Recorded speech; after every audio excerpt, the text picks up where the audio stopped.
We have finally made it to March Madness. Here are our 5 best bets today for Tuesday, March 18th. After a day off yesterday, we are back for March Madness and the NIT as well, because obviously we have more than 5 games today. 2 obviously in the first 4 in Dayton, Ohio, between St. Francis, PA and Alabama State, and North Carolina versus San Diego State. We will always have March Madness games or NCAA tournament games, obviously with the best bets. Tomorrow, same thing. We will have both the American versus Mount St. Mary's game, along with Xavier versus Texas, along with, again, an assortment of NIT games. That's how we're going to continue to do things throughout the rest of this 2025 college basketball season, of course, until we get to the end of the season, where starting very shortly, we will be doing our MLB daily best bets, not starting with the Japan series between the Cubs and the Dodgers over the next 2 days, but once the regular season starts over here in the States, we will be doing daily MLB best bets along with our NBA predictions as well. So make sure, again, folks, to hit that subscribe button down below for more. Again, for those NBA predictions dropping in a couple hours, for the MLB predictions or best bets starting in a couple weeks or in a week from now. And also make sure to go check out, I predicted the full March Madness bracket. All right, this could change, obviously, but this is my prediction as of now, who I think's winning the entire tournament. Go check it out. I talk about every single team. That is linked in the description down below. Now, I did not give my predictions for the first 4. So that's why you're here. But obviously, we'll have best bets on all these games, because I didn't go over point spreads or anything, just my straight winners. That's what I have linked in the description down below, along with our UFC London predictions. Leon Edwards, Sean Brady for the UFC this Saturday. That video is on Greedo Plays MMA. That is linked in the description down below. Subscribe to Greedo Plays MMA. Subscribe to this channel as well, as we get on to the first of our 5 best bets for today. Starting things off in the only way we can with March Madness. St. Francis, PA, and Alabama State. The first game at 3:40 on True TV from Dayton, Ohio. We like the Hornets of Alabama State to cover the spread and win. What a run for Alabama State in the SWAC tournament, man. I mean, crazy. 3 straight victories. Texas Southern, a big upset victory over Grambling pulled off the upset victory over Southern. Then they go out and beat, obviously, that Grambling team. Come from behind win. I mean, Grambling was winning that game the entire night, but Alabama State came through and hit for us on that day as well. And then a win in the finals of the SWAC tournament, beating Jackson State, something I didn't expect them to do, but shout out to Alabama State. They have been balling as of late, and a lot of credit has to go to CJ Hines, who's been their leading scorer all year long. Put up some big numbers in the final 2 games of that tournament. Hines on the season averaging 14.5 points a game, 15 and 20 in the SWAC tourney, but so many close games were played for Alabama State in the SWAC tournament. The Grambling game, again, the 2-point victory, and it was an absolutely huge performance they got out of Tyler Mack in that game for the Hornets. 4 for 4 shooting, played 8 minutes, played basically the last 8 minutes of the game, 12 points on 4 of 4 shooting. Tyler Mack's a senior. He plays 10 minutes a night, arguably isn't that big of a player for this Alabama State team. 12 points in the Grambling game and 4 huge 3-pointers in clutch time. They wouldn't be where they're at if it wasn't for Tyler Mack. Now, in the game against Jackson State, Mack didn't do anything. He only posted a rebound. He had 0 points in 9 minutes. We'll see again, if this team needs a spark, Tyler Mack is going to be the guy they go to off the bench. For St. Francis, PA, the worst team in the tournament. Let's just be honest. In the entire tournament, you look at the 16 seeds, obviously, that are here. I think maybe look at SIU Edwardsville, who's playing Houston on Thursday, as one of the worst teams in the tournament. Personally, I do think St. Francis, PA is by far the worst. Now, if we're being honest, the SWAC and the NEC are probably the 2 worst conferences in college basketball. Now, I wouldn't say the SWAC's that bad. I don't know. By far, the NEC is the worst conference in college basketball, and it's really not that close. I think the NEC is absolutely horrible. I've said that multiple times this season. Central Connecticut was the regular season champions. I guess they're in the CBI, if I'm not mistaken. But anyways, right, the Long Island University Sharks had a really good chance of winning this thing the entire year. Somehow, some way, it was the St. Francis, PA Red Flash. Good for them, right? They've stacked now six wins in a row, obviously winning in the tournament.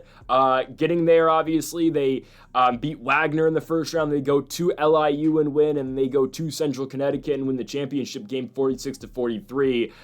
Played a really defensive battle in that one. I just don't know if this team's going to be able to score all that much. I know Alabama State can score, even in the games that they lose. I mean, I think they can't hit shots in big moments. I think the better offense is by far Alabama State here. St. Francis, PA doesn't move me at all, man. Really a shock team in the tournament. Like I said, I think this is by far the worst team in the tourney. Like, mostly whoever wins the NEC is probably going to be the worst team. They have a losing record. They're 16-17. They will get to 500 if they are able to advance here in the first 4. I just don't see it happening. I think the Hornets are the much better basketball team. Alabama State, say what you want about the SWAC, guys. SWAC conference plays a dogfight. And I liked watching the SWAC a lot this season. I get it, non-conference-wise, they're going to lose a bunch of games, but Alabama State was one of those teams who wasn't all that horrible record-wise going into SWAC play. I mean, we say it all the time, right? SWAC teams go take their beatdowns in non-conference play. They're barely at home. Well, Alabama State beat Omaha, who's a 15 seed in this tournament. The Mavericks are playing St. John's, yikes. But they beat Omaha, they beat Lamar, they beat UT Martin in overtime in non-conference play. And again, not a bad team conference-wise, 12-6. On top of that, the 3 victories in their conference tournament. I think they get St. Francis, PA here, and sure, I do think they cover the 4.5 points as well. Watch out again for that bench presence. CJ Hines is a great basketball player. Watch out for Tyler Mack. He can hit big shots, and he showed it in their semifinal game against Grambling State. This team went through the gauntlet in the SWAC, and I think it's a much tougher road to the tournament that they've had compared to the NEC's St. Francis, PA. For the Red Flush, they are led by Riley Parker, who averages 13 points a game, and other than that, they really don't have another great scorer. I guess Juan Cranford isn't bad. He averages 10 a night, really came on as of late in the NEC tournament, but Alabama State's the better basketball team. They're going to beat St. Francis, PA here, and I do think they cover the 4.5 points as well. Give me the Hornets by about 10 in this one to kick off March Madness. We go on to our second game. We will return to the NCAA tournament in the first 4 in a little bit, but first we got to go over to the NIT. Jacksonville State versus Georgia Tech. So the NIT first round are all at college campuses, right? Not like the Crown, where all the games are either at the MGM or the T-Mobile Arena in Vegas. I believe the CBI is at home courts as well. I would always get the CBI and the CIT mixed up. They are 2 different things, if I'm not mistaken. I think they're not playing today though. Yeah, they are 2 different tournaments. I think that's not till next week though. I don't want to take up too much time on this, but I'm pretty sure those start next week. The CBI. Is the CIT a thing? I don't know if it is, or maybe that's just a figment of my imagination. Anyways, okay. I'm sorry for that. Jacksonville State versus Georgia Tech today. Again, the game is going to be in Atlanta, Georgia. It's at Georgia Tech. I don't think the Gamecocks stand an actual chance in this game. This is a blowout. I don't care. Georgia Tech was so mid this entire year, right? They lose to Duke. That's the game Cooper Flag gets injured in. They were up. So, they're up for most of the first half. Cooper Flag obviously gets hurt in the first half, and the Blue Devils come back and win the basketball game, and that was Georgia Tech's close to their regular season tournament. Tech was a 10-10 team in the conference this year, 17-16 overall. Guys, they're just levels better than Jacksonville State, and I don't think it's particularly close. Sure, Georgia Tech isn't going to wow you in the ACC, and I get it, the ACC is not the best conference, even though they somehow put North Carolina in the tournament. Now, I'm not a North Carolina guy. I was actually outraged North Carolina got into the tournament over the Indiana Hoosiers, and I will get to that in a little bit. I'm just wearing the jersey because I don't have an Alabama State jersey to wear, so, it's a Jordan jersey. It's not an RJ Davis jersey. Anyways, sure, when you look at Georgia Tech compared to the ACC, they're just a mid squad. But compared to the Jacksonville State Gamecocks, they should brutalize this team, man. I don't think it's a competitive basketball game. I've watched Jacksonville State so many times this season, and they do not impress you. Somehow, I think I believe they were the 2 seed in the CUSA tournament. And that's all because of Jerron Pierre. Jerron Pierre averages 22 points a game. He takes all the shots. Trust me, this guy takes at least 20 shots a basketball game because everything for the Gamecocks revolves around Pierre because he's by far their best guy. I mean, again, this guy averages 22 points a game, 5 boards, 4 assists. He is everything. It's because their second leading scorer, Jamar Franklin, the junior, has been out since, January. So it's been all Jerron Pierre. He takes a million shots. Some nights he's on, some nights he's not. But that's sustainable somewhat in the CUSA. It is not sustainable against a Power 6 team, and that Power 6 team is Georgia Tech, okay? We look at what Jacksonville State did non-conference-wise, and I knew this team was bad when they lost to the Air Force. Second game of the year, sure, but they lost to Air Force. The power opponents they've played this season, they lost to Missouri by 11 points. I think that's the only power team that they played all year long. There's just levels to this game, guys. Georgia Tech, for as great as Jerron Pierre is, he's not the best efficiency guy, and Georgia Tech has seen many great scorers this season. They play in the ACC. They've seen RJ Davis. They've seen Cooper Flag. They've seen a bunch of great scorers, okay? It's not like anything, and yes, Jerron Pierre can hoop. They've seen Marcus Burton from Notre Dame. Jerron Pierre is like a less efficient Marcus Burton. Just be honest. That's what he is. Yeah, he's going to put up a lot of volume shots, but It's nothing that's going to surprise Georgia Tech, and it's not going to be anything that's going to overwhelm Tech like he's able to do in the CUSA. This is not a competitive game. On top of that, it's at Georgia Tech. Again, I get it. Georgia Tech was not good in the ACC this season. Guys, it's a huge difference. They're playing a CUSA squad. And sure, this CUSA squad was 22-12. I don't know how. They're like Marist. I don't know how Jacksonville State won so many games this season, man. Don't know how. They're so beatable. Every time I'd watch them, they just laid an egg all year long. They lost in the conference tournament championship game on Saturday to Liberty. And I think, again, if you watch the March Madness predictions yesterday, go watch it. I did pick Liberty to win at least one game in the tourney, maybe two. Just go watch it. It's a great team, sure, but you got to go on the road if you're Jacksonville State, and I just don't think Jerome Pierre is going to be able to take over the basketball game like he has so many times in the Conference USA this season. This should be an all Georgia Tech game. We haven't talked about the Yellow Jackets much this season just because there really hasn't been much to talk about. They've just been so mid. Lance Terry leads the scoring. Baden Ndongo averages 14. Nathan George averages 12. JV McCollum averages 12. They've got players on this team. I think the Yellow Jackets win this one pretty handedly. The game's in Atlanta, and they're just much better than these lowly Gamecocks. Give me the Yellow Jackets at home to win and cover the 5.5 points. We go on to our third best bet of the video, sticking in the NIT, as we've got Wichita State taking on Oklahoma State. Give me the Shockers on the road.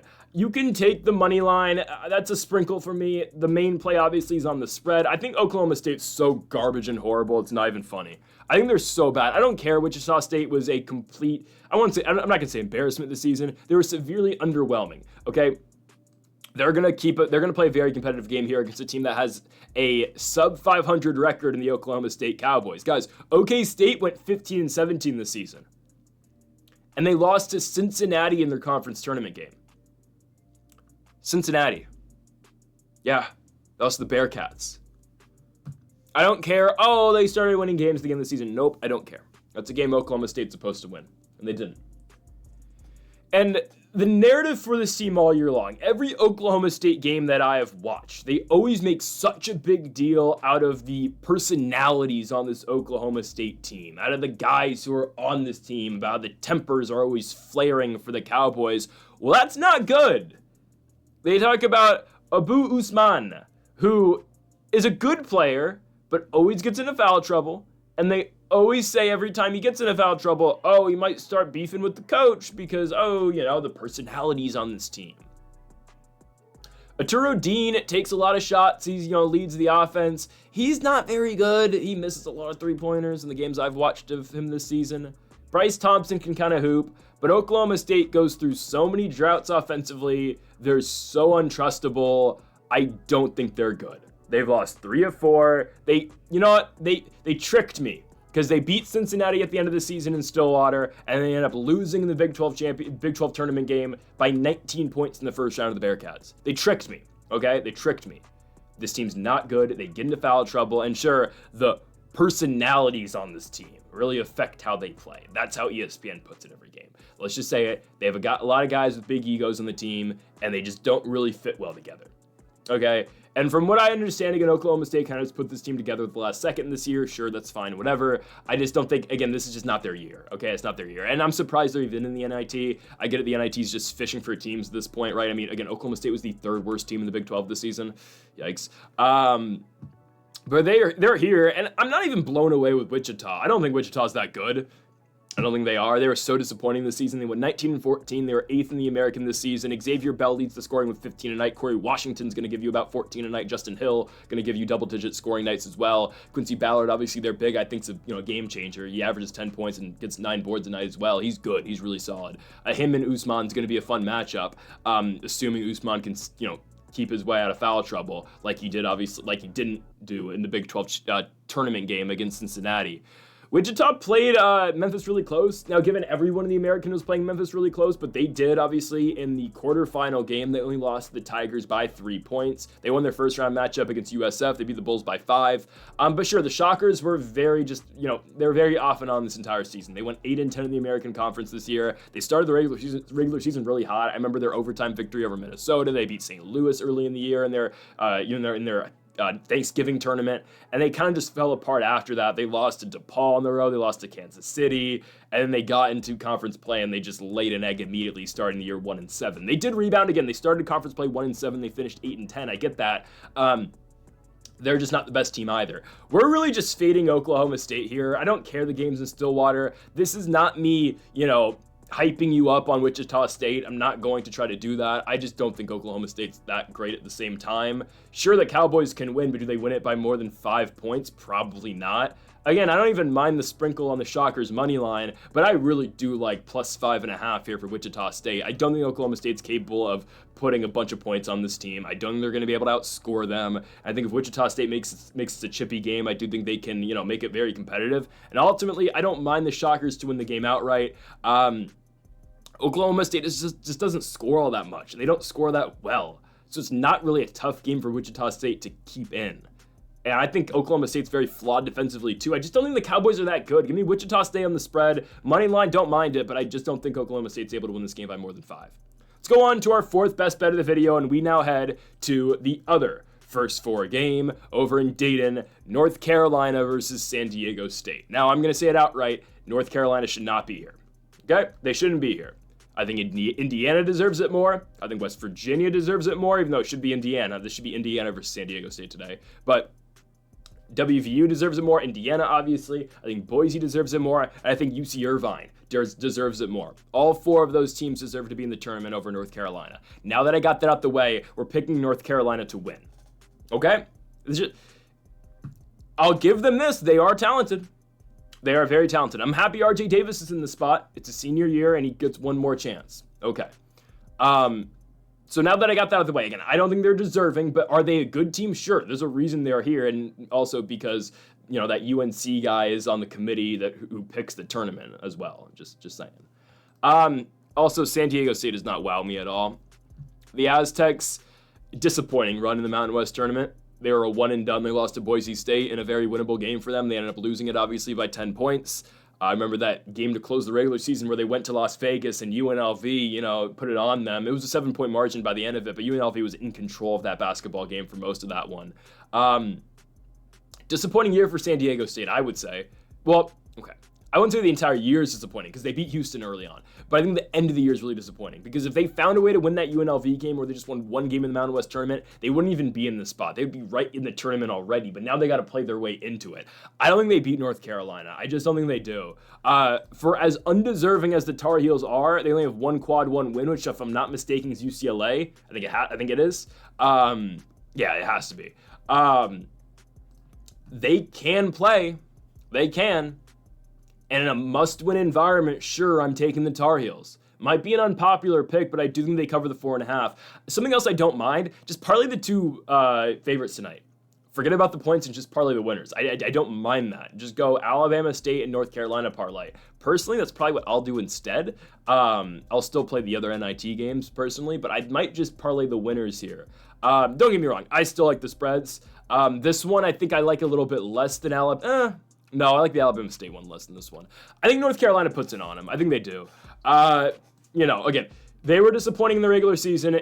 It does change when we get to the tournament now. RJ Davis has been to the spot, obviously. He's been to the national championship game with North Carolina, kind of showing you how long RJ Davis has been in school, by the way. Yes, he was on that team that made the championship game against Kansas way back when. But still, and obviously blew that big lead in the conference in the NCAA tournament championship game as well. I just don't think SDSU is going to be able to hang. I just don't think they are. Nick Boyd and Miles Byrd, obviously the 2 leading scorers in this team. Those guys are good. We always talk about Jared Coleman-Jones, who's not bad as well. He's a big for the squad. I just don't think this team steps up and beats North Carolina. They're not as good as them. They're not as talented as North Carolina. That doesn't still understate the fact that it still doesn't overmine the fact that I think North Carolina shouldn't be here because at the same time, Indiana would have beaten San Diego State tonight too.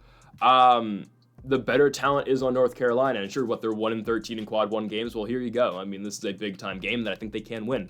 RJ Davis, Seth Trimble, Elliot Cadeau, Ian Jackson. There's players in this team. Drake Powell can give you a spark sometimes. I think he's going to be a really good player one day. I don't know about this year, obviously. It's just a disappointing year for North Carolina. They shouldn't be here, but they are. And let's just be honest, they're gonna make the most of this. They're gonna win this game. It's an undeserving spot, but hey, North Carolina will find a way to win. RJ Davis, say what you want about the guy. He's the best player on the court. And sure, North Carolina goes through so many stretches where they don't score in long periods of time. They can get to the foul line. They can, again, they know how to draw fouls. They know how to get to the line. They know how to end those droughts as well. Like when we saw in the Wake Forest game, I mean, North Carolina would go 7 minutes without successfully converting a field goal, but they just head to the line so many times, so they'd stay in the game and eventually outplay the Demon Deacons. I think North Carolina wins.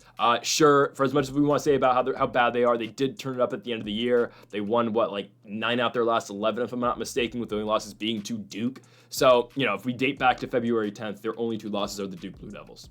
And sure, the wins are NC State, Syracuse, Virginia, Florida State, Miami, VTech, Notre Dame, Wake Forest. How many tournament teams did I just list off? 0. But still, I think they're able to beat San Diego State. The Aztecs don't move me that much. I'm going to take the North Carolina Tar Heels to win the game, advance to the NCAA tournament officially, and cover the 4.5 against San Diego State as well. We go on to our final best bet of the video, and we move to Santa Clara, California. Considering going to this game, but I'm checking ticket prices, and they want $40 to go to the NIT. I'm sorry, I'm not paying $40 to watch this rematch. It's a rematch of Santa Clara and UC Riverside, a game that I went to earlier this year, and I witnessed Santa Clara put a beat down in UC Riverside. The same exact thing's going to happen in this game. Guys, Santa Clara beat that utter cesspool by 42 points the first time around. It wasn't a competitive game at all, and that's when I realized how bad UC Riverside is. No, to all fairness to the cesspool, they turned it around towards the end of the year, but what happened to them? They got by Cal Poly twice. Shout out to the Cal Poly Mustangs. Unfortunately, they didn't get a postseason invite anywhere. I get it. They were a 16-19 team, but my goodness, Poly was really fun by the end of the year. That high-scoring team, obviously UCI, beat them in the Big West tournament in the semifinals, but man, Cal Poly was so fun to watch, and they made us a lot of money at the end of the season. Where UCR did cost us, though, was in that first loss to Cal Poly at San Luis Obispo. They lost the game by 12 points in overtime. I've talked about the game multiple times. It was horrible. Barrington Hargress is the guy here, obviously. Hargress, the leading scorer all year long for UCR, averages 20.5 points a game. 20.5 points a game. Isaiah Moses can score too. He's a 12-point per game scorer. And we talk about their center at times, Joel Armatrading, a very good defensive player. Doesn't really have a bag offensively, if we're being honest. But he does have size. He has, range. But kind of like what Cal Poly did to this team, Santa Clara should just be able to outscore and outshoot this team all night long. They just should. Hargress struggles against really good defensive centers because he can't attack the paint.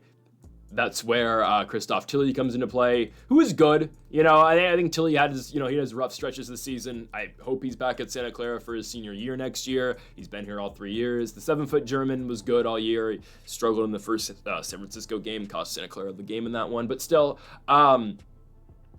Hargress will struggle against him like he did in the first matchup.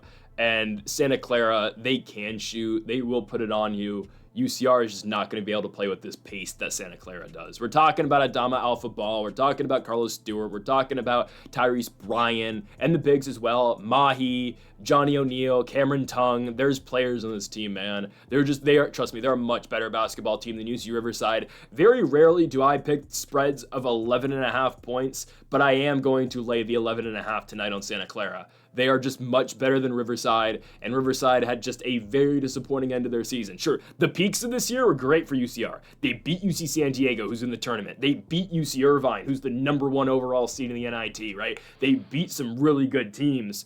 Cal Poly, though, just got him at the end of the year. And sure, we always talked about, too, matchup-wise. Poly was a horrible matchup for them just because of the way they're able to isolate the center. At the same time, Santa Clara is not going to straight up, play 5 out the entire game. But Tilley is better than Armatrading, and Santa Clara will hit big-time shots. Adama Alpha Ball is a good player. I think his draft stock has gone down heavily this year. I don't even know if he's going. I doubt he's going to get drafted. He's definitely an undrafted guy now. Beginning of the year, some mocks were projecting him to be a second-round pick. Former Arizona guy, came into Santa Clara last year, averaged 15 points a game. Numbers were down this year, 3-point percentage up, but I don't know where Ball's future lands him. Maybe playing in France next season, because he's French, obviously. Maybe he'll get a shot in the G League somewhere, I'd hope, but I doubt he gets picked. But again, Adama Alpha Ball's shooting's been slightly better this season. They have shooters around the perimeter. Carlos Stewart, Tyrese Bryan's a really good shooter. Mahi's a really good stretch as well, shooting 45% from me on the arc. Sure, he doesn't take the amount of shots that these other guys do, but Mahi can't shoot it as well, and he can score. It's a game that doesn't really favor UCR that much, because sure, they play with pace. Santa Clara just plays with pace better, and we literally saw this game earlier this year. I was there, and the Broncos won by 42 points. So we can officially end the season of this cesspool known as UC Riverside. Let's say goodbye to the cesspool again. We had Poly eliminate them. We picked Cal Poly in that game. We're picking Santa Clara to eliminate them, and they were supposed to be in the CBI, CIT, whatever next week. They did get axed from that because they tried to participate in 2 tourneys. No, I think they just accepted one invite and then realized they got the invite to the NIT as well. We are officially saying goodbye to the cesspool. We're going to see the cesspool next year. Get them out of here. Santa Clara eliminates UC Riverside, and they cover the 11.5 points as well. Again, I just don't think Hargress is able to have a night because of the interior presence of Tilly. So folks, thank y'all for watching our 5 best bets for college basketball here on Tuesday, March 18th. If you have not yet though, make sure to hit that subscribe button down below for more. Make sure to leave a like if you did enjoy the video. Make sure to comment if you do disagree with any of the picks. We'll be back tomorrow again for more of the first 4. American University takes on the Mount St. Mary's, and of course another matchup between Xavier and Texas. For obviously the power teams in the 12 versus 12 matchups. So make sure to join us for that tomorrow, plus more NIT games. Folks, thank y'all for watching, and Mamba forever.